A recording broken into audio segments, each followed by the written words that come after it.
Licence করে চাকরি নিয়ে দিব, বাস এই কথার উপরে আমাদের বিয়ে হয়ে যায়। তারিখ ফালাই, তারিখটা ফালানোর পরে সেটা তারিখটা ছিল নভেম্বর মাসে 26 তারিখে। তো আমাদের বিয়ে হয়ে যায়। বাড়ি থেকে আমার শ্বশুর বাড়ি থেকে 5-7 জন লোক আসে, আমাদের আত্মীয় স্বজনের দাওয়াত দেওয়া হয়। তো বিয়ে হয়ে যায়। যাই হোক, বিয়ে চলতেছি আমরা হাজব্যান্ড ওয়াইফ, ঠিক আছে, সুন্দরভাবে জীবনযাপন করতেছি, মা বাবার উপরেই খাইতেছি, আমিও খাচ্ছি, তারপরে হাজব্যান্ড খাইতেছে। তারপর এক পর্যায়ে আব্বা নিয়ে গ্যাঞ্জাম করে যে এই সংসারটা কিভাবে চলবো, এভাবে জামাই কি টুকটাক কিছু কাজ করতে পারে না? তো এই কথা বললে তো ওনারে বলা হয় যে আমি কিছু বলি না, আমি খুব ওনার ভয় পেতাম এবং খুব পছন্দ করতাম। তো আমার একটাই স্বপ্ন ছিল, যদি আমি তাকেই ভালোবাসবো, আমার বিয়ের পরে যে আসে আমার লাইফে, ঠিক আছে, সব কিছু দিয়ে আমি তাকেই ভালোবাসবো। তো আমি তাকে খুব ভালোবাসতাম এবং খুব ভয় পাইতাম। আর আমি কখনই তার কাছে কোনো অধিকার খাটাইতাম না যে আমার এটা লাগবো, সেটা লাগবো, এটা লাগবো, সেটা লাগবো। আমার ওই ধরনের কোনো অধিকার ছিল না, ছিল না, চা পাওয়া ছিল না। তখন 2-3 মাস হয়ে যায়। তখন আমি বলি, মা বলে যে তোর জামাই তুই বলতে পারস না কাজকর্ম করতে। তখন আমি একদিন বলি যে আপনি কাজকর্ম করতে পারেন না, বৈশা খান, আর ওই বাসায় গিয়া ওই যে চাচা চাচি আসছিল, ওই যে পাশেই বাসা, সেখানে গিয়ে যে আড্ডা মারেন, এটা কি ঠিক? আমার কিছু লাগে না। তখন বলো যে না, এটা তো এই কথা তো ছিল না বিয়ের সময়, তোমরা আমার ড্রাইভিং শিখাই দিবা, চাকরি বাকরি নিমু, তারপরে তোমার কি লাগে না লাগে সেটা আমি পরে দেখবো, কিন্তু এখন আমি পারবো না, কিচ্ছু করতে পারবো না। এক পর্যায়ে এই কথার পরে মা কয় কি না, আমাকে পরে করে জামাই যখন কাজকর্ম করে না, তো একটা গ্যাঞ্জাম সৃষ্টি হয় ঘরের ভিতরে। উনি আমার চাকরি দেন, আমার কাজ শিখাই দেন। তো মা কি করছে যে আমার এক চাচারে বলে যে ড্রাইভিং শিখায় গাড়ি দিও, ওরে আরেকজনের বলে গাড়ি দিও। তখন আমার এক চাচা আব্বার মামাতো ভাই, নাম হইলো মোহাম্মদ। তখন মোহাম্মদ কাকার কাছে গাড়ি চালানো শিখতে দেয়। মোহাম্মদ কাকা বলে যে জামাই এইভাবে তো হয় না, তুমি তোমার শাশুড়ির বলবা যে একজন ধইরা দিতে, আচ্ছা, একজনকে ধইরা দিতে বলবা, একজনের মাধ্যমে ড্রাইভিং শিখবা। তো এইভাবে বাস ওনার মন খারাপ হয়ে যায়। মা আব্বাও খুব ঘরের ভিতরে ওনারে দেখতে পারে না। তারপরে এক পর্যায়ে জামাই শাশুড়ির ভিতরে যুদ্ধ লাগে। এখানে আমার কোনোই নেই, জামাই শাশুড়ির ভিতরে যুদ্ধ লাগার পরে তখন আমি 3 মাস হয়ে গেছে। তখন আমি সকালবেলায় দেখতেছি যে আমার জামাইরে খুব করা হইতেছে। কি করা হচ্ছে? বকাবাদ্য করা হয়েছে। উনি বলতেছে যে আমি করবো না, আমি এই কথা মেনে নিব না, আমার এটা সম্ভব না, আপনি আমার চাকরি দেওয়ার কথা, চাকরি দিয়ে দিবেন, তারপরে আমি যা করার করবো। তখন আমার মার আগের মাথায়, আমার মার খুব জিদ। তখন আমার মা বললো যে তোর রাস্তা থেকে টুকে আনছি, তোর রাস্তায় নামাই দিলাম। তো উনি আবার মনে হয় রেডি হইতেছিল, কাপড় চোপড় পরে রেডি হইতে বাইরে যেতেছিল। তখন উনি ওনার কাঁধে শার্টটা নিয়ে বাইরে যেতেছিল, কাঁধের উপরে শার্ট। তখন আমার মা এই কাপড়গুলো আমাদের বাড়ি থেকে দেওয়া হয়েছিল, কাপড়গুলো রেখে দেওয়া হয়, হ্যাঁ কাপড়গুলো রেখে দেওয়া হয়, বাইরে করে দেওয়া হয়। তো আপনি তখন কিছুই বলেন না? আমি কিচ্ছু বলি না। কেন বলেননি? না, আমি কিচ্ছু বলি না, আমি শুধু দেখতেছি যে করতেছে কি। আর তারপর আমি আমার মায়ের খুব ভয় পাই, আজও ভয় পাই, এখনো ভয় পাই। ঠিক আছে, আমি কিচ্ছু বলি না, আমি শুধু কান্দি, আমার একটাই কাজ করো, আমার কান্দা। ঠিক আছে। তো আমার জামাই বের হয়ে যায়, যাওয়ার পরে 2 দিন হয়ে যায়, বিগত 2-3 দিন হয়ে যায়, আমার আশেপাশে এসে দেখে। তো আমি বলি যে আমার নিয়ে চলেন। তোমার নিয়ে আমি কোথায় যাব? তোমার বাবা মা আমার কথা রাখে নাই, তোমার কথা রাখে নাই, বাস বিয়ের সময় যা কথা ছিল রাখে নাই, তুমি তোমার মতন থাকো, আমি আমার মতন থাকি। এই প্রক্রিয়া ঠিক 10-12 দিন হয়ে গেছে, উনি আমার সাথে দেখা করে না, আমি ওনার দেখি না, পাই না।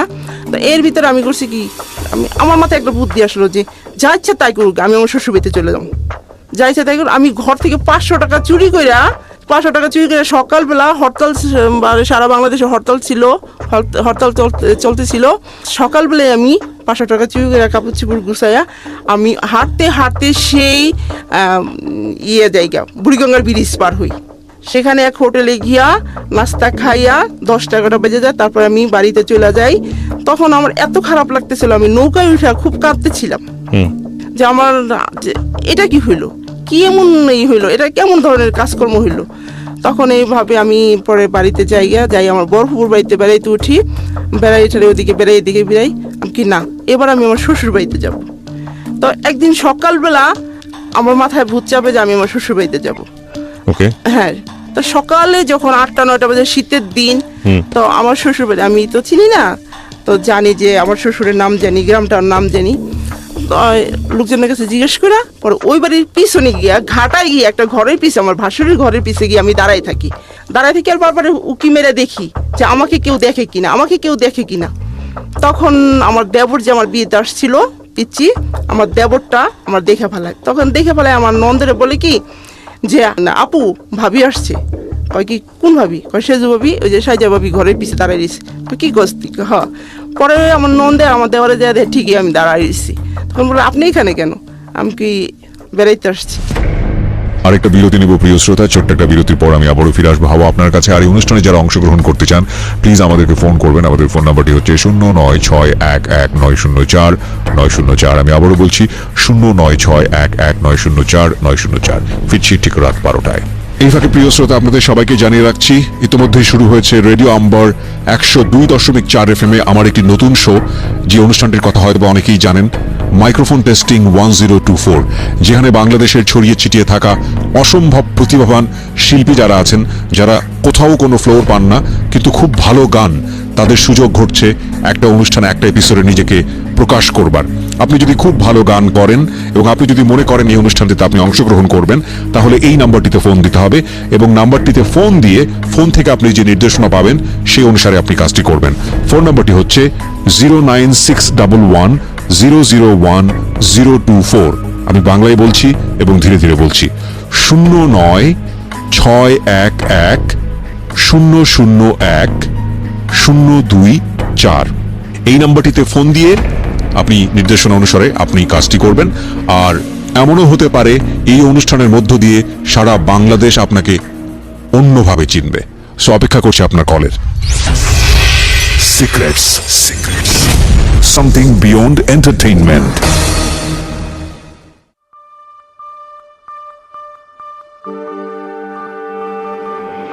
Love, hate, challenge, motivation, lies, truth, impossible, virtue, morality, something beyond entertainment. Welcome to my stage of reality. Stay tuned. Sunday and Wednesday with me RJ Kibriya, only on Dhaka FM 90.4.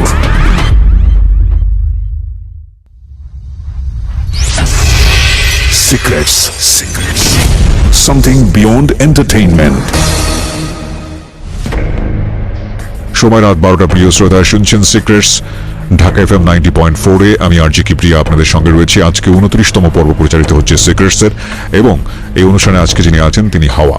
আপনি যদি মনে করেন আপনার জীবনের কিছু secrets আছে যেটা নামে বেনামে ছদ্মনামে কিংবা কণ্ঠস্বর গোপন করে কিংবা আরো অনেক কিছু যেভাবে আপনার পরিচয় আমরা গোপন করতে চাই কিংবা নিজেকে গোপন না করে আপনি বলতে চান, কেন বলতে চান? কারণ আপনার মতো করে সিক্রেটস গুলো মানুষের জীবনে যাতে না আসে, কিংবা আপনি মনে করেন যে আপনার কোনো ভুল ছিল না, অপরাধ ছিল না, তারপরও আপনাকে ভয়াবহ পরিণতি মেনে নিতে হয়েছে, কিংবা আপনার ভুল আছে, অপরাধ আছে, যে কারণে আপনাকে এই সিক্রেটসের জন্ম নিতে হয়েছে আপনার জীবনে, এবং মানুষ হিসেবে আপনি মনে করেন আপনার এই কথাগুলো অন্য কেউ বললে হয়তো সে আপনার জায়গাটি থেকে সচেতন হবে।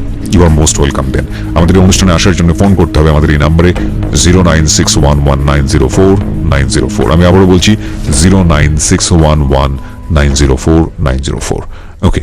পরে আমার ঘরে নিয়ে শাড়ি পরায়, 3 পিস পরা থাকি আমি, আমার শাড়ি শুড়ি পরায়, লোকজন সবাই আসে যে বউ আসছে, বউ দেখতে আসে। তারপরে আমার শ্বশুর তারপর আমার দেখা তাড়াতাড়ি বাজারে চলে যায়, বাজার টাজার করে করে। তো আমার মেয়ে যে বসে আমার দেখে জিজ্ঞেস করে কি হয়েছে তোমার, তুমি একলা একলা আসলাম কি, আপনার ভাই কম, আপনার ভাইয়া এসে পড়ছে, রাগ করে আমি এসে পড়ছি। পরে আর কয় কি ঠিক আছে থাকো। তো আমার মেজো বছরে আমার এতই ভালো আদর করতো বলার বাহিরে। তখন আমার মেজো বছর আর কোনো দিকে তাকাইলো না, শার্টটা নিয়ে বের হয়ে গেল, ঢাকা চলে গেল, ঢাকা এসে পড়লো। ঢাকা এসে পরে ভাইরে খুঁজে মুজে আমি বাড়িতে রয়ে গেলাম, ভাইরে খুঁজে মুজে গিয়া বাইর কইরা আম বাগান থেকে বাইর করে বিশ্রায় বের করে ফিরে আবার আমাদের বাসায় উঠায়। পরে আম্মা আব্বার কাছে মাপ চাওয়ায় যে তুই বেদবি করছিস, বকাবদ্ধ করছিস, আর মা আপনি এরকম কাজ করা ঠিক হয় নাই। দুজন ফ্যামিলি মিলাই দেয় বউ জামাই শাশুড়ি মিলাই দেয়। মিলাই দেওয়ার পরে তারপরে 12 দিন হয়ে গেছে আমি ওই বাড়িতে গেছি। তখন বলে যে মা আমি হাওয়ার আনতে যাই। আম্মা আমি হাওয়ার আনতে যাই। তখন আমার ছোট ভাইটার আমার সাথে আমার জামাইয়ের সাথে পাঠায়। ওকে। যেমন কালকে রোজা, আজকে বিকেলে আসে, সন্ধ্যার সময় আসে, আসার পরে পরে একদিন থাকে, তারপর আমার ঢাকা নিয়ে যায়। আবারও কিছুদিন ভালো চলতে থাকি, ঠিক আছে, চলতে থাকি। তারপর আবার সেই গ্যাঞ্জাম শুরু হয়, কাজ করে না, কর্ম করে না। ওর কথা হলো যে আমার ড্রাইভিং শিখিয়ে দিতে হইব, তারপর আমি যা করার করবো। যাক, এ করার পরে গ্যাঞ্জাম লাগার পরে একবারই বাইরে হয়ে যায়, একবারই বাইরে হয়ে যায়। তার বাইরে হয়ে যাওয়ার পরে আমার মা করে কি, যা এলাকা ছেড়ে দেয়, এলাকা ছেড়ে দিয়া আসে হইলো এই গুলশান এলাকায়। মানে আপনার মা? মা বা আমাদের ফ্যামিলিটা, ঠিক আছে, আমার নিয়ে আইসা পড়ে এই গুলশান এলাকায়। ওই যে আমার আব্বা যে মিনিস্টারের বাসায় ছিলেন, ঠিক আছে, তার মেয়ের বাড়ি আছে এখানে 35 নম্বর রোডে, আজাদ মসজিদের পিছে। তো এই বাড়িটা এসে উঠে, এই বাড়িটা এসে ওঠার পরে এখানে থাকে। তখন আমি কি করব, আমার তো সময় কাটে না। পরে আমি চাকরি নেই গার্মেন্টসে। মা কয় এভাবে তো হয় না। পরে আমিও দেখি যে না, এভাবে বন্দিখানে আমার থাকলে ভালো লাগবো না, আমার যেহেতু আমার হাজবেন্ড আসে যায় না, ঠিক আছে। তখন আমি চাকরি নেই, ঠিক আপনার অফিসের ওই পাশে একটা গার্মেন্টস থাকে, ওকে, ঠিক আছে, ওখানে চাকরি নেই। চাকরি নেওয়ার পর আমি এখানে চাকরি করি, ঠিক মতন ডিউটি করি। ঠিক 2 মাস হয়ে গেছে চাকরি করতেছি। আমরা এলাকায় আইসা পড়ছি। আসার পরে যেহেতু স্বামী স্ত্রীর বন্ধন, দুজনের প্রতি ইয়ে আছে, আমার হাজবেন্ড খুঁজতে খুঁজতে কার কাছে যেন শুনো, খুঁজতে খুঁজতে দেখে কি সেদিন শুক্রবার ছিল, আমার অফিস বন্ধ ছিল, আমি বাসা গেটের সামনে দাঁড়াইছিলাম। এর ভিতরে দেখি আমার হাজবেন্ড দেখে তো আমি খুব খুশি হয়ে গেছি। তারপরে মা বা কথা বলেন না লিখেছে, আমি এর টাইম না বাসায় নিয়ে যাই, চলেন বাসায় চলেন। উনি তো কয়েন না, বাসায় যাব না। উনি যায় না কেন, যে যদি আমার মারে ঠারে বা আমার উপরে কোনো গ্যাঞ্জাম করে, পরে আমি কি না কিচ্ছু হইব না, আসেন বাসায় আসেন। তো বাসায় আসে, বাসায় আসার পরে একদিন থাকার পরে সেদিন থাকা হয়, আসার পরে থাকে। পরে তারপরের দিন আমারে বলে যে কি খাবা তুমি? তখন আমি বলি যে কি দিন খাইতে বললাম যে কাঁঠাল এনেন। তো আমার জন্য তেল, সাবান, সুনু টুনু, কসমেটিক্স এগুলো নিয়ে আসার পরের দিন বিশাল একটা বড় কাঁঠাল আনা পরে একটা ইলিশ মাছ আনে, বাজার করে যাই হোক থাকতেছে, এখানে এসে থাকে।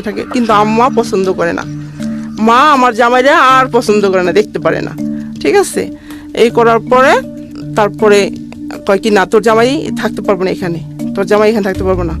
তা উনি আবার চলে যায়। যাওয়ার পরে আমরা আবার 35 নম্বর থেকে চলে যাই। এখানে আবার বাড়ির কাজ ধরছে, বিল্ডিং এর কাজ ধরছে, যাইতে হবে। গেলাম কই শাহাদাতপুর এলাকায়, এখানে গিয়ে বাসা ভাড়া নিল। আমি চাকরি করতেছি। আপনি বাড়ি থেকে বের হয়ে গেলেন জামাইয়ের সাথে? না, আমি মা বাবার কাছেই আছি, ঠিক আছে। কারণ এরা তো আমার এই তো নিব না, যতদিন ড্রাইভিং না শেখানো হবে। তো এদিকটা করছে কি, এদিকটা এমনই এক কাজ করছে যে বিবাহিত পুরুষ তো ওই যে আমারে দেখতে গেছিল প্রথম মধ্যে একটা বাচ্চা নিয়ে, ওটা ওর চাচাতো বোন ছিল, ডিভোর্সি ছিল, একটা বাচ্চা ছিল, মেয়ে বাচ্চা। তো ওর সাথে ওর রিলেশন হয়ে যায় এই ঝামেলার কারণে। হ্যাঁ, এই ঝামেলার কারণে রিলেশন হয়ে যায়। এবং কি তারা বিবাহ ছাড়াই ফিজিক্যাল রিলেশনের ভিতরে আবদ্ধ হয়ে যায়। এটা আপনি জানলেন কিভাবে? জানলাম কিভাবে, পরে জানতে পারছি। আচ্ছা। তারপরে জানলাম পরে শাহাদাতপুর এলাকায় যখন আমরা গেলাম, তখন ওদের ভিতরে একটা প্ল্যান হয়, ওই মেয়ে বিয়ে দিব, ওর কাছে বিয়ে দিব, মেয়েও যাবে, ও আনবো কেন? মেয়ের বাবা বলে যে ড্রাইভিং শিখাই দিব, আমি শিখাই দিব, আমার মেয়ে বিয়ে কর। আর এদিক দিয়ে প্রেগনেন্সি হয়ে যায়। এখন প্রেগনেন্সি হয়ে গেলে এখন কি করব? এখন বলে যে আমার মেয়ের এই অবস্থা করছো, তোর বউ আছে, এই আছে, সে আছে, এখন কি করবি তুই? আমার আমার মেয়ে বিয়ে কর। তখন বিয়ে করবো, তোর ড্রাইভিং শিখাই দিব, তুই তোর বউ ডিভোর্স কর। তাই কিভাবে ডিভোর্স করবো? তুই তোর বউর সাথে মিললা, বউটারে নিয়ে দূরে নিয়ে বাসা নে। এই কথা বলার পরে ঠিক শাহাদাতপুর এলাকায় আমার সাথে আইসা ভালোই কথাবার্তা বলো, যেহেতু আমি আমার হাজবেন্ডের জন্য অনেক পাগল, ঠিক আছে, যাকে দেখলে আমার খিদা থাকে না পেটে, এরকম। তো তখন আমার হাজবেন্ড আমার আইসা বলে যে চলো, এখন সংসার করার বয়স হয়েছে, আমরা সংসার করি। তখন আমি বললাম যে সংসার করব, হ্যাঁ আমিও খুশি। তো কি করব? চলো, আর এত কিছু দরকার নেই, গিয়ে দূরে নিয়ে বাসায় নিই, আমরা দূরে থাকি, দেখো সব ঠিক হয়ে যাবে। এখন মা তো আমার যেতে দিব না, না দরকার নেই, তোর কাছে মেয়েই দিব না, পরে আমি তো জামুগা পাশের ঘরের আন্টি রে বুঝে, আন্টি আমি আমার জামাইয়ের সাথে আমি জামুগা, আপনারা আমার ফিরতে পারবেন না, আমার আমি থাকবোই না। তখন করে কি যে ঠিক মোহাম্মদপুর শেকের টেক বলে একটা জায়গা আছে, সেখানে বাসা ভাড়া নেয়। সেখানে একটা বাসা বানায়, মুলি বাসা একটা বেড়ার ঘরের বাসা বানায়, কাঁচা মাটি। যাই হোক, আমার সেখানে নিয়ে যায়, টুকটাক কেনাকাটা করে নিয়ে ঠিয়া যায়, সেখানে থাকি। 15 দিন সুন্দর মতন জীবনযাপন করি। তারপরে 15 দিন পরে আমার সাথে তেমন কথা বলে না। তো আমি বলি কি হয়েছে আপনার, কথা বলেন না কেন? কয় কিছু হয় নাই। তখন যখন একটু টাচ করলে জিদ করে, মানে বকা দেয়, তার টাচ করা যায় না, তার মানে আমাকে বলে যে তুই আলাদা বিছনায় শুবি, আমি আলাদা বিছনায় শুব। তা এরকম মানে এরকম একটা সিচুয়েশন দেখা দেয়। তখন আমি বলি যে কারণটা কি? তখন আমি তো ওরে খুব পছন্দ করি, খুব ভালোবাসি। তখন আমি বলি যে এরকম করেন কি হয়েছে? তুই তো পরে আমার বলে যে তুই তো আমার অনেক ভালোবাসিস না। আমি কি হ্যাঁ, কি করতে পারবি আমার জন্য? আমি কি করতে পারবো? মরতেও পারবো, এই কথা আমি বলে ফেলাই। ঠিক আছে, তাহলে মরে লাগবো না। না, এর আগেই করে কি 2-3 দিন আগে, এই 1 মাস হয়ে যায়, যেহেতু ওই বাসায় 1.5 মাস ছিলাম। হঠাৎ করে আমি বাসায় বড়সড় একটা উঠান থাকে, মেয়েদের সাথে খেলাধুলা করি, কুতকুত খেলি, সেই খেলি, সময় কাটাই, আর রান্না বাড়া করি, বাস শেষ। তখন সন্ধ্যার সময় আমি খেলতেছিলাম, কুতকুত খেলতেছিলাম। এর ভিতরে আমার হাজবেন্ড বললো কি যে রাত্রে আমি আসতে পারবো না, তুমি ঘুমাইও ঠিক মতন, পারবিন নিয়ে ঘুমাইও। তখন আমি কি ঠিক আছে থাকবো। আমি এখন ঘরে গিয়ে দেখি এর একটা কাপড়ও নাই। সন্ধ্যা হয়ে গেছে, ঘরে গিয়ে লাইট জ্বালাইছি, এখন দেখি এর বলতে আর কিছু নেই, যা আছে আমার। এখন আমার মনের ভিতরে কেমন লাগতেছে। আমি পরে পারবিন রে বলি কি যে আমি যার সাথে সময় কাটাই, পারবিন রে বলি যে পারবিন তোমার ভাইয়া না গেছে আমার থিয়া। কয় বলেন কি? চুপ, মুখ বন্ধ করেন, বাড়িওয়ালা শুনলে কিন্তু পরে আপনার ঘর থেকে বের করে দিব।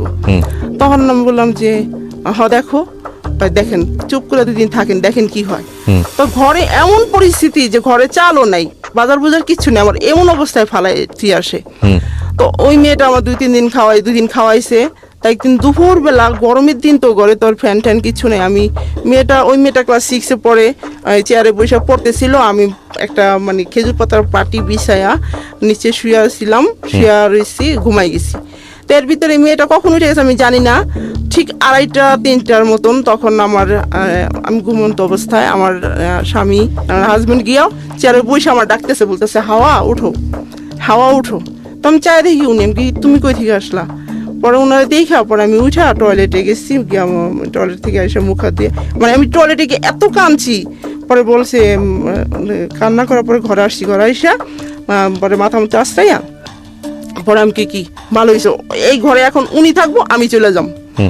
আমি ওনার না বইলা চলে যাই। আমার এক কাকা থাকে মোহাম্মদপুর এদিকে, নুরজাহান রোডে এখানে। আমি চাচার বাসায় আসলে চাচি সেটা কেয়ার করে না, আমার পেটে খুব ক্ষুধা থাকে, সেদিন আমি দুপুরে খাই না। সেইখান থেকে ওর হাইটা চলে যাই। আমার মামাতো ভাই থাকে এই শ্যামলিতে, শ্যামলিতে, সেখান থেকে হাইটা সেখানে যাই, যেতে সন্ধ্যা হয়ে যায়। তো ওখানে উনি আবার ড্রাইভার থাকে। ওনার ম্যাডাম সাহেবের থাকে, ম্যারেজ ডে থাকে, সেখানে অনেক রান্না বাড়া হয়। তো আমি যাওয়ার পরে ভাইয়া বুঝতে পারছে, তো ভাইয়া জানতো যে আমি এলাকায় ভাড়া আইছি, থাকতেছি, জামাই নিয়ে একদিন গেছিলাম ও বেড়াইতে। তখন ভাইয়া আমার দেখে বুঝতে পারছে যে আমি রাগ করে আইছি। তো ভাইয়া কয়, ভাবিরে কয় যে ভাত দাও। তো ভাত দিছে, ভাত খাইতে বসছি, মানে চাইরানি খাওয়া হয়েছে। এর ভিতরে দেখি কি যে আমার হাজবেন্ড সেখানে উঠছে, দেখে তোমার খাওয়া দাওয়া বন্ধ হয়েছে। পরে আমার ভাই আমার রাগ করলো যে তুই কোনোদিন একা খাবি না, তো জামাই নিয়ে বেড়াইতে আসবি, বাস জামাই নিয়ে বেড়াই যাবি, এইভাবে যেন তোর দেখতে না আসতে দেখি। তো আমি ঠিক আছে। ভাইয়া পরে বললো যে বাসায় নিয়ে যাও। বাসায় আসছি, পরে আমার অনেক মারার পরে বললো যে ঠিক আছে, তুই যেন আমার এতই ভালোবাসিস, তুই আমার জন্য কি করতে পারবি? আমি বললাম যে আমি তোমার জন্য মরতেও পারবো। ঠিক আছে, মরা লাগবে না, আমি একটা যেটা করতে সেটা করবি। আমি ঠিক আছে করবো, কি করতে হবে? তা ভাইয়া বিশ্বাস করেন, আমি ভাবিনি যে ও আমার এ ধরনের একটা কাজ করবো। মাফ করবেন, আমার এখান থেকে একটা বিরতিতে যেতে হচ্ছে। ছোট একটা বিরতির পর আমি আবার আপনার কাছে ফিরে আসবো। আর প্রিয় শ্রোতা, সিক্রেটস অনুষ্ঠানে অংশগ্রহণ করতে চাইলে আমাদেরকে ফোন করতে হবে 09611904904 এই নাম্বারে। আমি আবারও বলছি 09611904904 এই নাম্বারে। অনেকেই আমাকে একটা কথা বলেন, বিশেষ করে সিক্রেটস অনুষ্ঠানটা নিয়ে আমি এই ধরনের মানে রিপ্লাই খুব বেশি পাই যে কিবরিয়া, গত পর্বটা কিন্তু তেমন একটা ভালো হয়নি, বা আজকের পর্বটা কিন্তু তেমন একটা ভালো হচ্ছে না। এই জায়গাটা থেকে বলেন আমি বুঝতে পারি, সেটা হচ্ছে যে কতটা তাদের কাছে আসলে ইন্টারেস্টিং মনে হলো কন্টেন্টটা, বা কতটা তাদেরকে ইমোশনালি টাচ করতে পারলো, কতটা তাদের জন্য অবাক করার মতো হলো। দেখুন, আপনারা অবশ্যই মনে রাখবেন যে অফকোর্স এটা একটা পারফরমেন্স, যেহেতু একটা এন্টারটেইনিং শো, কিন্তু এটাও মনে রাখা উচিত যে আমাদের অনুষ্ঠানের ট্যাগলাইন হচ্ছে সামথিং বিয়ন্ড এন্টারটেইনমেন্ট। কজ আমরা এখানে যাদেরকে নিয়ে আসি তারা কেউ এখানে পারফর্মার না, কেউ এখানে ড্রামা করতে আসেন না, কেউ এখানে মানুষের মনোরঞ্জন করতে আসেন না, কিংবা কেউ এখান থেকে বিশেষভাবে লাভবান হওয়ার জন্য আসেন না। যারা আসেন প্রত্যেকেই নিজের গল্পটা আপনাদেরকে বলেন এই কারণে যাতে করে তার জীবনের মতো সিক্রেটস আপনার জীবনে জন্ম না হয়। এবং এই মানুষগুলোকে আমরা লাইমলাইটে তেমন একটা নিয়েও আসি না, সুতরাং সেলিব্রিটি হওয়ার কোনো সুযোগও নাই। তার মানে বুঝতেই পাচ্ছেন যে এই অনুষ্ঠানের কন্টেন্টটা কখনো কখনো তিতে হতে পারে, কখনো কখনো নন এন্টারটেইনিং হতে পারে, কখনো কখনো ইন্টারেস্টিং নাও হতে পারে, কিন্তু যদি আপনি ঘটনার ভেতরে ঢুকে কিছু খোঁজ করেন তাহলে আপনি নিশ্চয়ই কিছু না কিছু পাবেন। সেরকম দিক থেকে আজকের এপিসোডটাও হয়তো সেরকমই। আমরা ছোট্ট একটা বিরতি পর আবারও ফিরছি। Secrets, something beyond entertainment.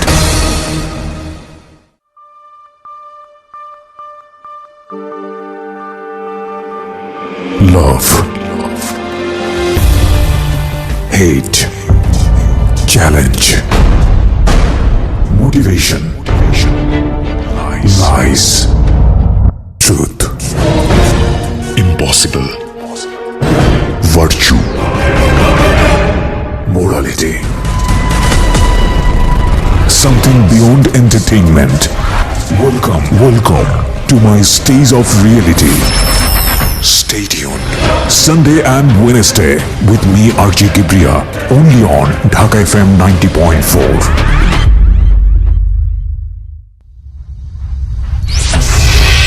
Secrets, something beyond entertainment.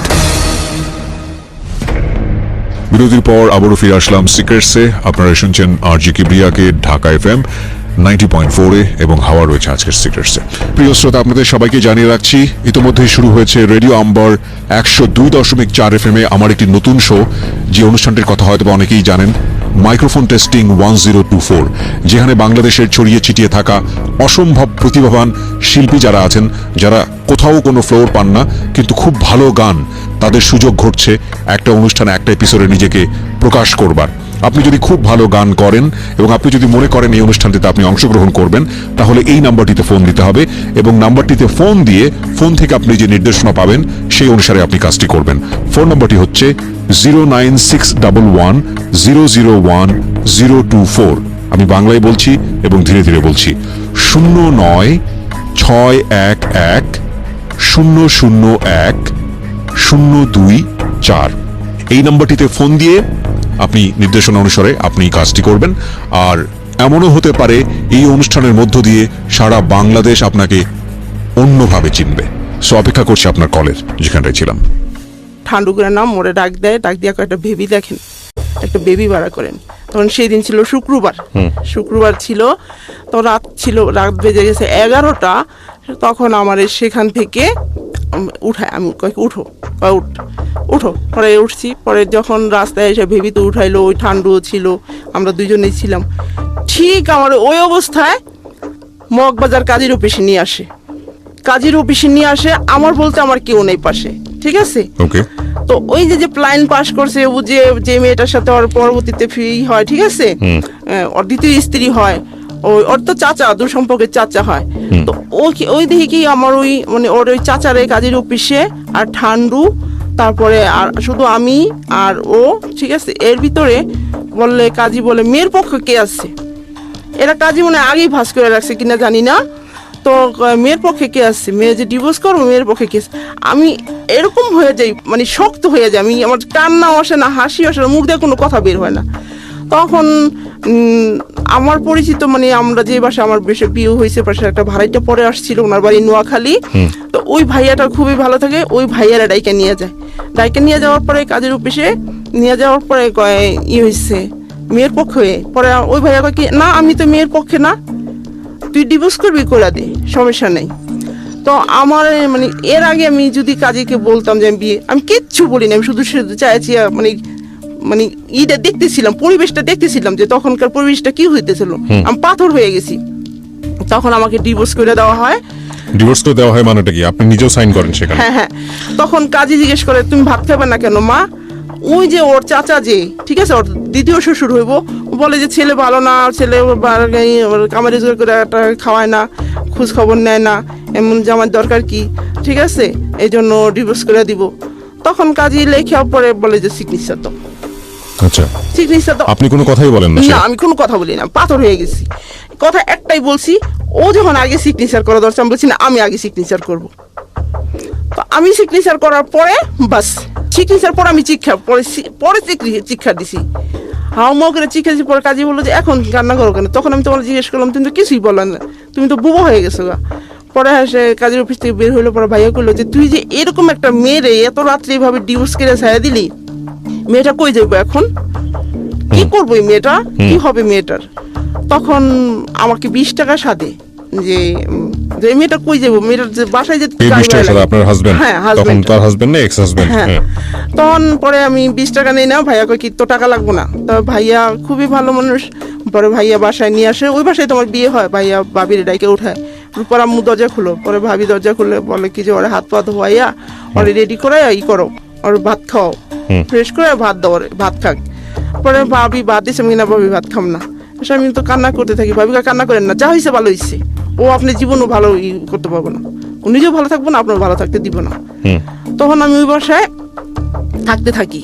ঠিক 3 দিনের মাথায় আমি গেটের বাইরে হই, গলির বাইরে হই, যেহেতু আমি পরিচিত এলাকা আমি রয়েছি এখানে, গেটের বাইরে হই, এখন দেখি কি আমার হাজবেন্ড, ঠিক আছে, আমার হাজবেন্ড। তো আমাকে দেখা আমাদের যে ডিভোর্স হয়েছে এটা আমি ভুলেই গেছি, ও ভুলে গেছে, আমি বুঝেছি। আমাকে দেখা বলে যে এদিকে আসো, শোনো। আমি দৌড়ে গেছি, কি হয়েছে? কয় বাড়ি যাইবা? আমি কি যাবো, মানে শ্বশুর বাড়িতে। কয় কি আমি কি কই যেতেছেন আপনি? কয় কি আমাকে বাড়িতে যেতেছি, তুমি যাইবে আমার সাথে? আমি কি যাবো, চলেন। সেই অবস্থায় আমি এর সাথে গুলিস্তান গেছি গা। গুলিস্তান যাওয়ার পরে, গুলিস্তান যখন বাচ্চা উঠছি, বাসটা খালি, বাসটা ভরে নাই, তখন আমাকে বললো যে না, আমরা তো একটা গ্যাঞ্জাম করেই ফেলাইছি, একটা গ্যাঞ্জাম হয়ে গেছে গা, গ্যাঞ্জামটা মীমাংসা করতে হবে, তারপরে তোমার নিতে হবে। তুমি কাজ করো, তুমি আজকে চলে যাও, তারপর আমি বাড়ি থেকে গ্যাঞ্জাম আমি সবার বইলে নেই, তারপরে দেখা যায় কি করা যায়। এ কথা বললে আমার ভাড়া দিয়ে আবার পাঠাই দেয়। তো বাসায় আসতে আসতে সন্ধ্যা এসে ভাবি কই গেছিলেন? আমি কি এই তো ঘুরতে গেছিলাম। ভাবির কাছে আমি বলি না। তো ওখানে 8 দিন থাকি। 8 দিন থাকার পরে ভাইয়া ভাবি কয় যে ভাবি আর কতদিন থাকবো, ওর তো বাবা মা আছে, ওর তো ফ্যামিলি আছে, তো ওরে দিয়ে আসো, ওরে যেন মায়ের ধর না করে বুঝাই দিয়ে আসো। তো বুঝাই দিয়ে আসো এই কথা বলছে। পরে ভাইয়া সন্ধ্যার দিকে আমার রিক্সা দিয়া, বাড্ডা রিক্সা দিয়ে গেছে, শাহজাদপুর দিয়ে গেছে। দিয়া যাওয়ার পরে বাবা মারে বললো, আব্বারে বললো, ভাইয়া বললো যে যা হয়েছে ভালো হয়েছে, গেঞ্জাম মিট বাদ দরকার এই দরকার নেই, কে গেঞ্জাম করার দরকার নেই। পরে আমি আবার চাকরি করি, এই যে ইউপিসির চাকরি নেই, এই যে ঠিক আছে, গুলশানে একই চাকরি করি। চাকরি করার পরে চলতে থাকি, কিন্তু ওর সাথে আমার দেখা হয় ঠিক 1 মাসের ভিতরে। দেখি কি আমার শাশুড়ি, আমার দেবর, আমার নলাসের জামাই, তারপর আমার এক ভাসুর, ফুফাতো ভাসুর, এরা আমাদের বাসায় হাজির। তখন বলে কি যে যাই হয়েছে হয়ে গেছে, পোলাপান মানুষ আগের মাথায় করুক আর যাই মাথায় করুক থাক, আপনি ওই করেন, ওদের আবার 2 জন মিলাই দেন, আবারও আমরা মিলা যাই। তখন মা রাজি হয় না, কারণ আমার পক্ষে সম্ভব না, আমি মেয়ে তো আগে দিব না, তো যাক আইসা পড়ছে, আমি আরো দিম না করে বাস বলার পরে আর আমাদের মিল হয় না। কিন্তু আমি চাকরি করতে থাকি। এটা হলো 97 থেকে, ঠিক আছে, 97 দিকে আমি চাকরি করতে থাকি ঠিক মতন, কিন্তু আমাদের ভিতরে ঠিকই হয়। আচ্ছা, শুধুই দেখা হয়। তারপরে দেখা সাক্ষাৎ হয় মাসের মাথায় 2 দিন হয়, 1 দিন হয়, এভাবে দেখা হয়। কখনো আমি ওরে দেখতে না পারলে আমি নিজে যাই, ওরে দেখতে যাই, আর ও সময় পেলে ও আসে। দুজনের দেখার জন্য খুব আকর্ষণ থাকে। তো দেখতে যাওয়ার পরে বাস এইভাবে আমাদের চলতে থাকে। তো হঠাৎ করে 98 সাল, তখন 98-তে কোরবানি আসার পরে আমার আম্মা এই দেখতে যায়, মানে দেখা সাক্ষাৎ হয়, কথা হয়, এ নিয়ে শোনার পরে আমার আম্মা ঠিক আমাকে করে ঘর থেকে বের করে দেয়, বের করে দিলে আমি দূরে থাকি। ওর জন্য আমি কি করছি, কি না করছি। পরে আম্মা আমার কয় কি তুই বাইরে ঘর থেকে, এখন আমি কই থাকুন, কিভাবে থাকুন। ঠিক আমি যত কষ্টই করি না, লেখাপড়া করছি, কিন্তু আমি অন্যের বাসায় কাজ কি জিনিস আমি জানি নাই, করতে পারি নাই, করি নাই। পরে অরে করে আমার ঘর থেকে বের করে দিলে তখন আমি এই যে গুলশান একটা বাসায় এক মহিলা আমার আইনা, আমি এক বাসায় 2 দিন থাকি, থাকার পর কয় কি কাজ করবি বাসায়, আমি কি করবো। সেই বাসায় আমি 8 দিন কাজ করি। আমি বড় লোকের সোসাইটিতে এত কাজ আমি করতে পারি না, আমি জানি না এত কাজ করতে কি হয়, ভাবে কি হয়। রাত 2টা বাজে ঘুমাইতে দেয়, আবার সকাল ভোরে উঠতে হয়, পরে আবারও মানে এদের ইচ্ছে মতন খানা দেয়, মানে খুব খারাপ লাগে। পরে 8 দিন কাজ করে আমি বাসায় গিয়ে আবার বাসায় থাকি, ঘরে যাই না, এখান থেকে 8 দিন কাজ করে আর বাসায় যাই না। পরে খুঁজতে আমি ওর সাথে আজকে একটা পরামর্শ করবই, যা আছে কপালে। পরে আমি হাঁটতে সেই মালিবাগ যাই, ডাক্তারগুলি এদিক দিয়ে ওর বিয়ে হয়ে যায়, ও বিয়ে করে বাচ্চা হয়, ঠিক আছে, একটা ছেলে বাচ্চা হয়। তো এখন যেই আমি ওর সাথে দেখা করতে আসছি, আল্লাহর কি রহম, ও সামনে 10 হাত, আমি পিছে, ওরা 2জন সামনে। তো ওর কুলে ওর ছেলে বাচ্চাটা আর বউর কাছে হলো কাপড়ের ব্যাগ, ঠিক আছে। ওরা বেড়াইতে যেতেছে ওর মামা শ্বশুরের বাসায়। এই প্রথম দেখা পুরো পরিবার সহ? হ্যাঁ, প্রথম দেখা। তারপরে দেখা করতে, তখন আমি পিছে দাঁড়াই, বললাম যে না, আমি চেষ্টা করলে হয়তো বা সংসারটা ভঙ্গ করে আমার স্বামী নিতে পারবো ফিরেয়া, কিন্তু একটা বাচ্চার কাছ থেকে বাবা নেওয়ার অধিকার আমার নাই, একটা বাচ্চার কাছ থেকে বাবা নেওয়ার অধিকার আমার নাই। এরকম আমি পিছনে এসে করি, আর ডাকি না, পিছে ডাকি না। ওরা 2জন আমার দেখে না, বাট আমি দেখি, আমি অবস্থায় দেখে থেকে আইসা পড়ি। তারপর বাসায় এসে অনেক কান্না করি, কোরবানি যায়। তারপরে আমি তো বাস আবর গার্মেন্টসে চাকরি নেই, মাঝে মাঝে শাড়ি, মাঝে মাঝে নেই, আমার ভাল লাগে না কাজ করতে, কি করব। এর ভিতরে 98, 99, ঠিক আছে, 98-এর ভিতরে একটা ঘটনা ঘটে। আমার যে ভাই আর আমি ডিভোর্স করার সময় যে ভাই আমার হেল্প করলো, বাসায় এনে দিল, ঠিক আছে, এই ভাবিটা কি করছে, ভাবিটা তার মেয়ের আর ছেলের প্রাইভেট টিউটরের সাথে লাভ হয়ে গেছে। ওই টিউটরে নিয়ে বের হয়ে আসছে, ব্যাগে এসে পড়ছে, বাচ্চা কাচ্চা, একটা 8 মাসের বাচ্চা থুয়ে এসে পড়ছে। আমার হাজবেন্ডে ধরছে যে হাওয়া পাগো বাসা কোথাও আমার দিয়ে আসেন সেখানে।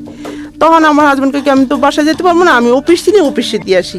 ঠিক 1 নম্বরে যে গার্মেন্টসটা, এখানে এসে আমার নিচে এসে ডাকছে, আমি নিচে নামছি। আমি কই কি ইচ্ছে, কয় ভাবি তোমার সাথে দেখা করবো। তো ভাবি কয় কি, আমি কি হিসেবে ভাবি, কয় ছুটি নিয়ে আসেন, আমি আপনাদের বাসায় যাব। তখন 4টা, আমি কিন্তু একটু দেরি করে আমাদের ছুটি হয়ে যাবে, 4:30 ছুটি হইতো। গার্মেন্টসটা খুবই ভালো ছিল।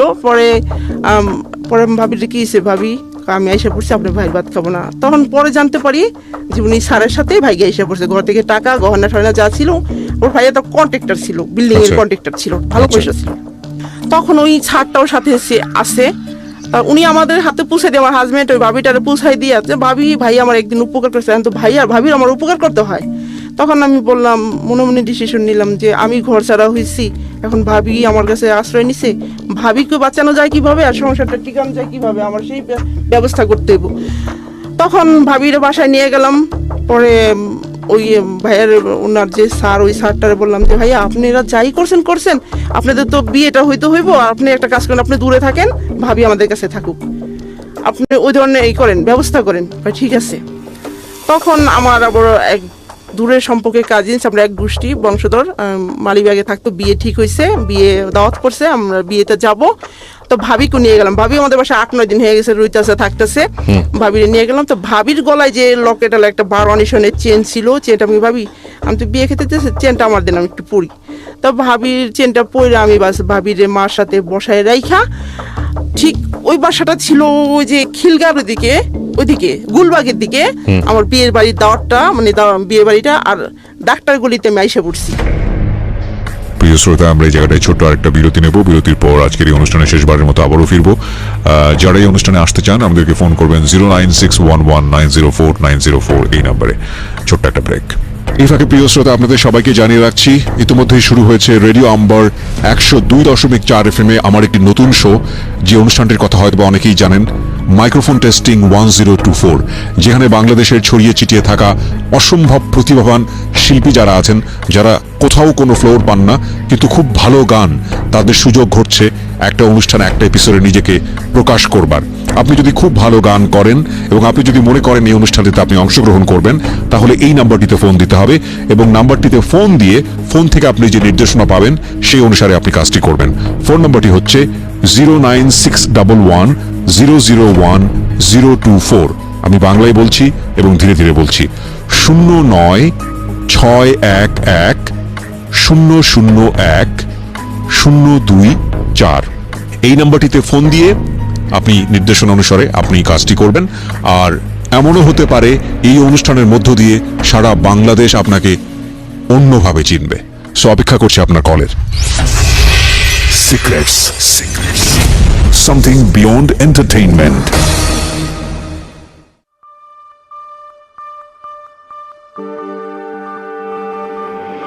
Love.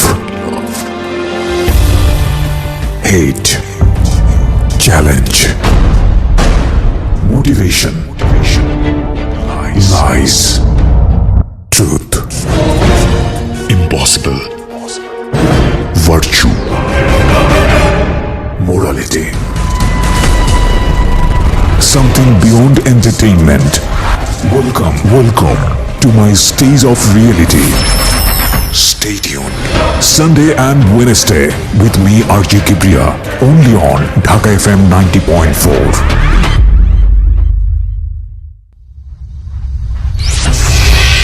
Secrets. Something beyond entertainment.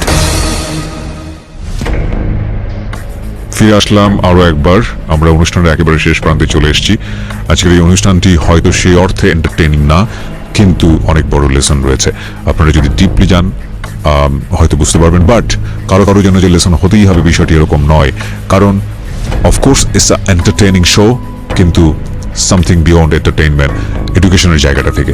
আমাদের প্রত্যেকটা এপিসোডই আসলে সুপার হিট করা টার্গেট থাকে না, কারণ এই অনুষ্ঠানের কিছু সামাজিক দায়বদ্ধতা আছে।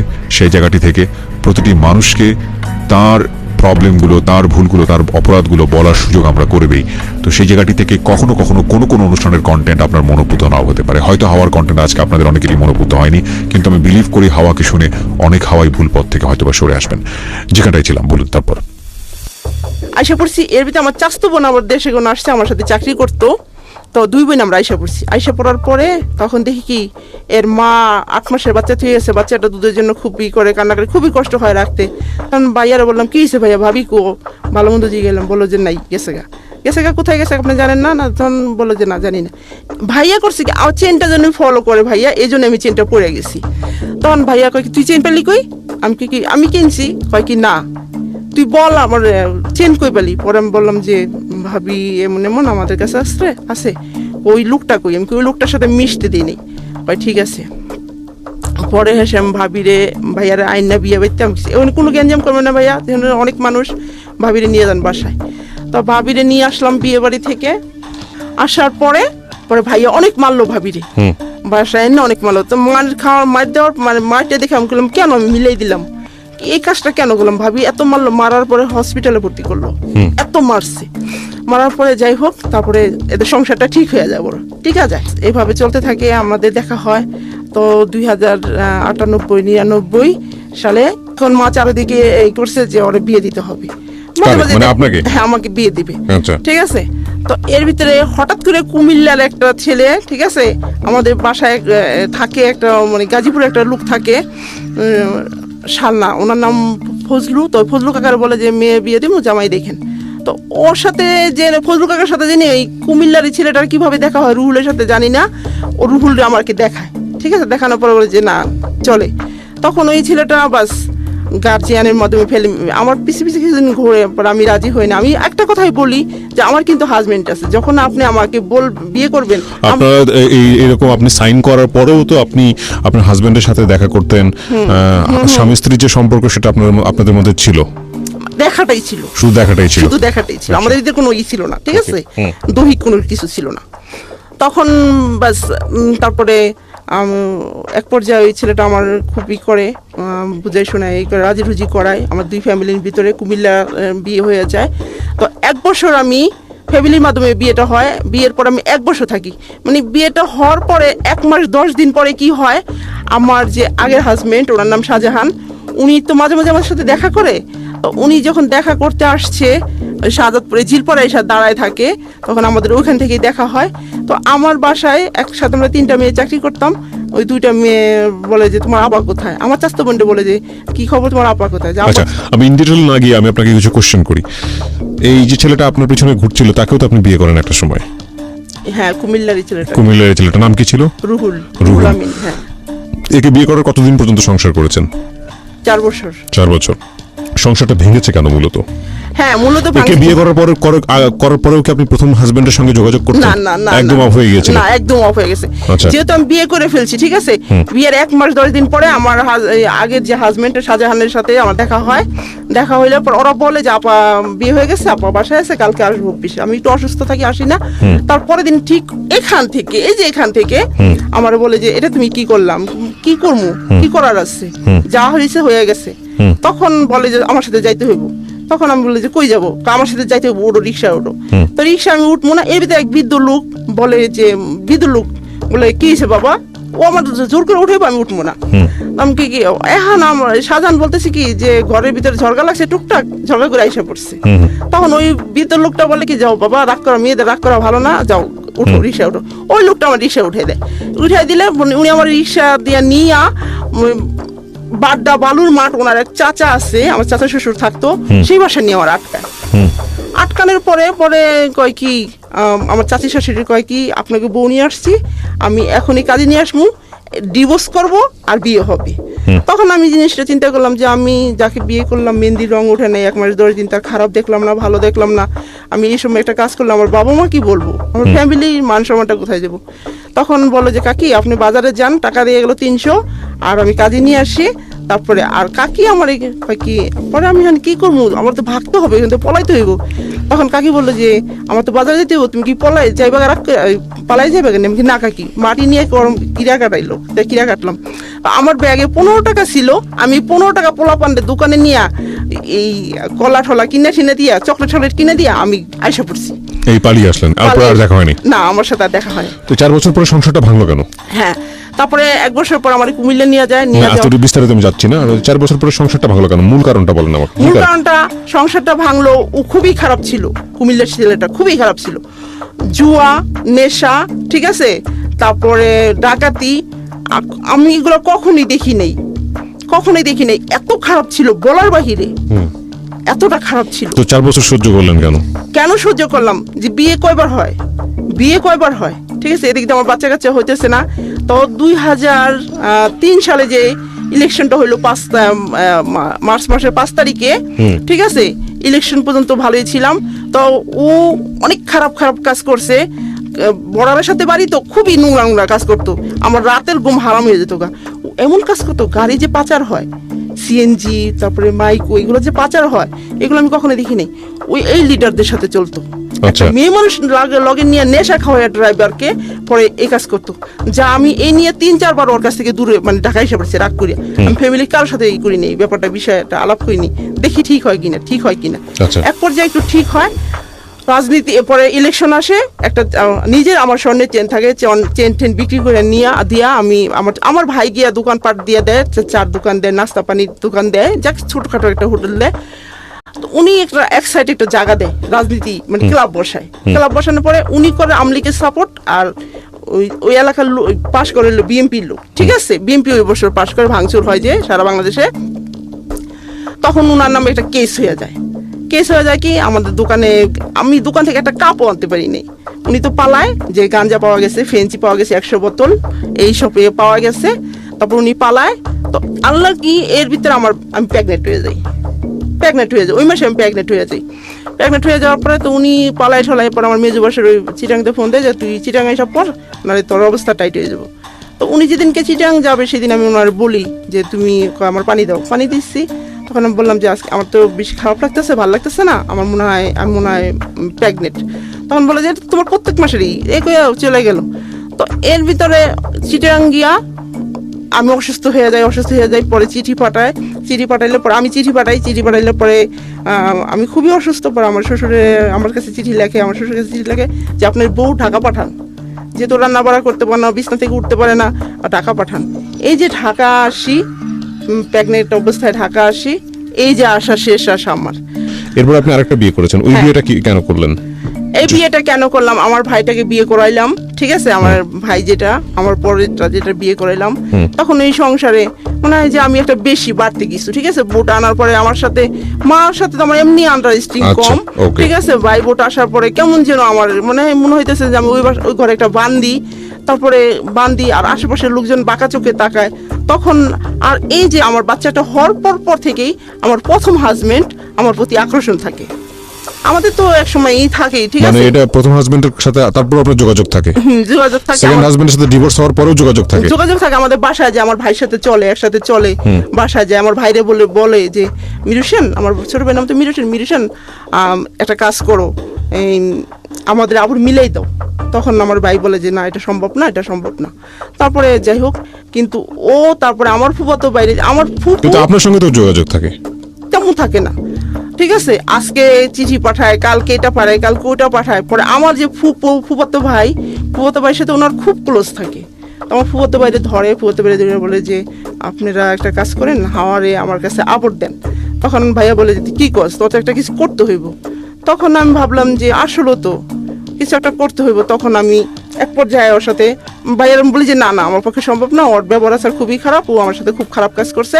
তখন বললো যে আমি তোকে দুজনের মুখ থেকে কথা শুনবো। তখন আমার দূরে এক জায়গায় ডাইকা নিয়ে ভাইয়া বললো, তারপরে আমাদের আস্তে আস্তে রিলেশন। পরে ভাই বোটা আসার পর থেকে আমি নিজেই ডিসিশন নেই যে না আমার কিছু একটা করতে হইব। তখন বাস, তারপরে আমি করি, আমরা দুজন আবারও বিয়ে করি, ঠিক আছে। এটা হলো 2007 সালে। প্রথম হাজবেন্ডকে আপনি আবারও বিয়ে করেন? হ্যাঁ, বিয়ে আচ্ছা, করি। তখন ওনার ঘরে স্ত্রী ছিল? হ্যাঁ, স্ত্রী ছিল। স্ত্রী থাকা আমি এগুলো অবস্থায়? যাই না, মেনে নিছি। মানে স্ত্রী বাচ্চা থাকা অবস্থায় আপনি বিয়ে করলেন? হ্যাঁ, ওকে, ঠিক আছে, আমি এগুলো যাই না, মেনে নিছি যে বাট তো ওই স্ত্রীর পারমিশন ছিল, ফার্স্ট ওয়াইফের পারমিশন ছিল, যে ওয়াইফের থাকা অবস্থায় বিয়ে করলেন ওই সে? ফাঁকে 2-3টা বিয়ে করে ফেলছি। ওই ফাঁকে দুই দিন এটা জানার পর আপনি বিয়ে করছেন? হ্যাঁ, 2টা, মানে এই যে সেকেন্ড দ্বিতীয় বিয়েটা আমার থেকে যে প্রথম দ্বিতীয় বিয়েটা করছে ওটা আগে চলে গেছে গা, ওটা খুবই ছিল। পরে আবার বিয়ে করছে 2007 সালে, যেমন বিয়ে করলাম 2007 সালে বিয়ে করে বাস দুজনে সুন্দর করে আবার নতুন জীবন শুরু করলাম। আমাদের সংসারে কোনো গ্যাঞ্জাম ছিল না, ঠিক মনে হয়েছে আমাকে পিছে যত টাকা কষ্ট দিছে সেই কষ্ট আমার দূর করে দিছে। আমাকে বললো বাসা নিয়ে বললো যে হাওয়া, আমি যা করছি আর আমি কোথায় কি করি সেটা তুমি দেখবা না, তুমি দেখবা আমি তোমাকে কিভাবে ভালো রাখি। আচ্ছা, এখন আপনারা কি একই সাথে মিলেমিশে সংসার করতেছেন নাকি না, ঝামেলা না, আছে? আমার সাথে এখন সংসারটা নাই, আমরা দুজন আলাদা হয়ে গেছি। আমাদের divorce হয়নি, divorce হয় নাই, কিন্তু কিন্তু আমরা দুজন পৃথক হয়ে গেছি, ঠিক আছে। কতদিন যাবত পৃথক আছেন? 2009 সাল থেকে। 2009 সাল থেকে পৃথক? হ্যাঁ, 10 সাল থেকে। 8 বছর যাবত পৃথক আছেন? হ্যাঁ, 8 তাহলে আর বছর। এই পৃথক থাকা অবস্থায় কি নতুন করে কারোর সাথে আপনার সংসার হয়? না। ওর জীবনে? ওর জীবনে ওই বউ নিয়ে আছে, ওর জীবনে কেউ আসে নাই। তো কতদিন সংসার করলেন এই লোকের সঙ্গে? তাহলে একসাথে থাকলেন কতদিন? 4 বছর। 4 সাথে বছর। আসছি 3 বছর 3.5 বছর, যাই হোক, ঠিক আছে। কিন্তু আলাদা হলেন কেন? মূল কারণটা বলেন। এই যে মূল কারণটা বলতেছি, ভালোই চলতেছি। আমার আম্মা করলো কি, আমার একটা সমিতি আছে, সমবায় সমিতি একটা আছে, তো ওইখান থেকে আমার আম্মার টাকার দরকার।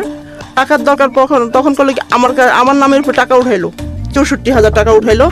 তখন আমি বললাম যে, তখন আমার হাজবেন্ড বললো কি যে হাওয়া, সাধারণ চাকরির টাকা তো হয় না, তোমার যখন এমন সুযোগ সুবিধা আছে, তাহলে তুমিও সেলাই কাজ করো, টুকটাক করো, ঠিক আছে। এর মধ্যে আমি সেলাই কাজ শিখে বলাইছি, করো।